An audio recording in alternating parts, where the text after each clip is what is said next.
Hello, welcome to the Plymouth United Church of Christ. Sunday morning worship. We'll be starting worship in just a few moments.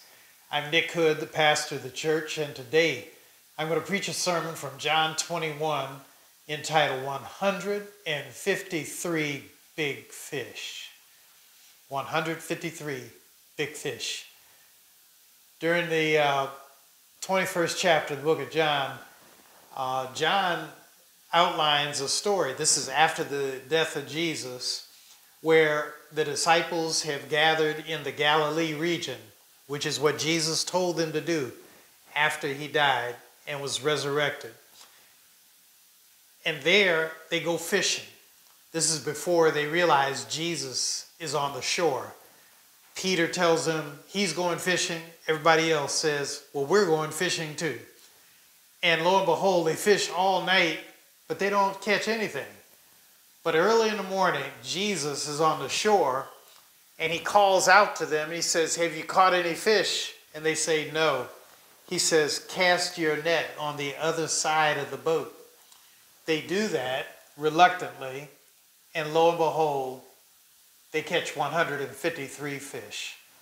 They bring the fish ashore. Jesus is on the shore, and he cooks them a breakfast and takes some of those 153 fish and cooks it for the disciples. And so that's what I'm preaching about today. I'm preaching about several aspects of this little story. I think you'll find it interesting.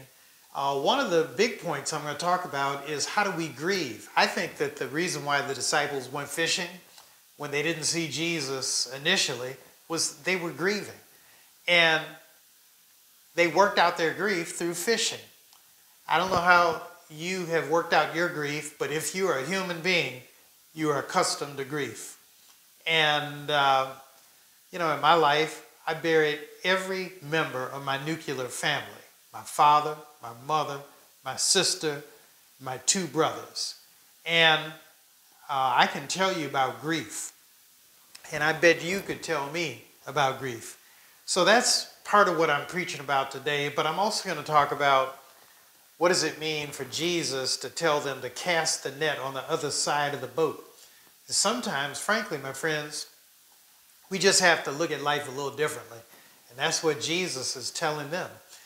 So why don't you pick up a phone, call a friend, tell them worship at the Plymouth United Church of Christ is about to begin. Nick Hood is on the line, and worship is going to start soon. God bless, God keep you, and remember, I am praying for you.